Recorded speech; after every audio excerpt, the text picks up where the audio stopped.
Yoshi's Woolly World. It's a cute, feel-good game about a yarn Yoshi, but it's got a couple of bugs that will have you in stitches. But enough with the puns, let's kick things off with this very first glitch, which involves rolling one of these Chomp rocks. This glitch can be done through a bunch of different stages in the game, but we're gonna choose 1-3. All we have to do is simply roll the Chomp rock all the way down here till it lands inside this kind of half-pipe section. Then all you have to do is drop down and push against the Chomp rock until Yoshi kind of just slots inside it, and now you're standing inside the Chomp rock. I mean, it's not exactly game-breaking, but there you go. This next glitch involves ground pounding and takes place in World 2-3. There's a part in this stage where you reach these colored pegs, and all you have to do is make sure the two blue ones are at the same height. Then all you have to do is stand Yoshi right in the center of them like this, and then jump and then ground pound whilst continuing to hold down on the control stick, and basically you'll get stuck ground pounding. Now the great thing about this glitch is not only is it completely pointless, it also sounds amazing.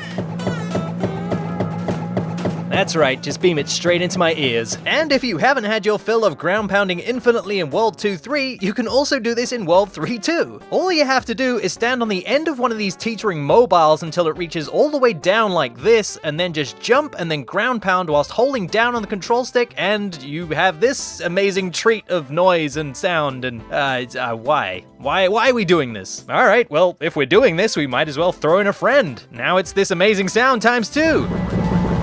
Okay then, I think it's maybe time to move on now. Have you guys ever wanted to defy gravity? Well, with this next glitch, we still won't be able to defy gravity.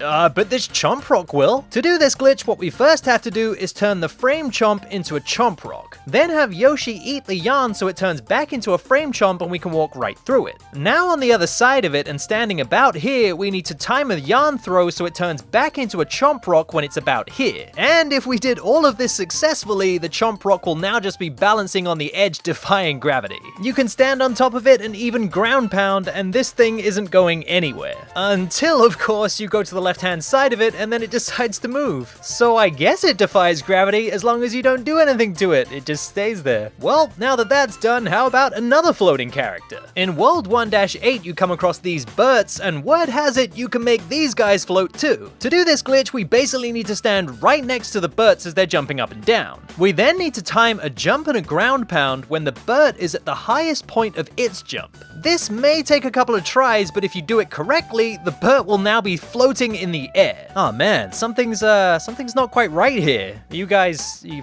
feeling okay? I mean, I could help you out. I could slam one of these in your face. There you go. All better. Well, we may as well keep up the theme of things floating by moving on to another glitch, which involves Poochy floating. With glitches like these, they should have called it Yoshi's Floating World.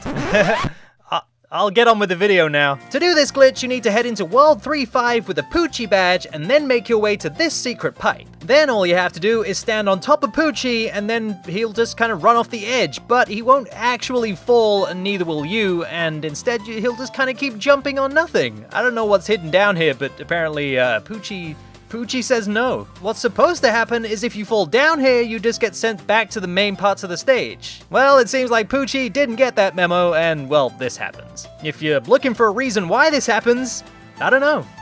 I just don't know. Moving swiftly on to another glitch which involves Monty moles. In the World 2 special stage, you can reach this section where there's a Monty mole that you have to guide to the end to get the key. We're not gonna do that, we're gonna do something else. Our goal is to have Monty mole fall into a pit of spikes while that pit of spikes is off screen, so we have to carefully guide him towards this area here. The best thing to do is kind of get him stuck to this wall and then make your jump onto this rising falling platform. He absolutely must fall into the pit of spikes while it's off screen. If you even slightly see him enter the pit of spikes, that Monty mole, well, he's a dead mole. However, if you do this successfully, he'll now just be in the pit of spikes, completely unharmed. Kinda looks like he's enjoying it, actually. I think, honestly, I'm just gonna leave him there. This next glitch is equally as pointless as the rest of them, but, hey, gets a chuckle out of me. For this glitch, you'll have to find a friend who's equally interested in silly, pointless glitches as you. Heading back to World 1-3, we need to reach this part of the stage and make a hole in the sponge about 2 sponge blocks tall just underneath this blue dangling wool. Have one player now stand inside the small hole that you've made and then crouch down, while the other player simply just slots on top of them. And I think it'll be immediately obvious what you've done. That's right, folks, you've made yet more annoying sounds. The funniest thing about this glitch is the gap that you're in is wedged, and the closer you get to the point of the wedge, the more annoying the sound. I'll show you what I mean.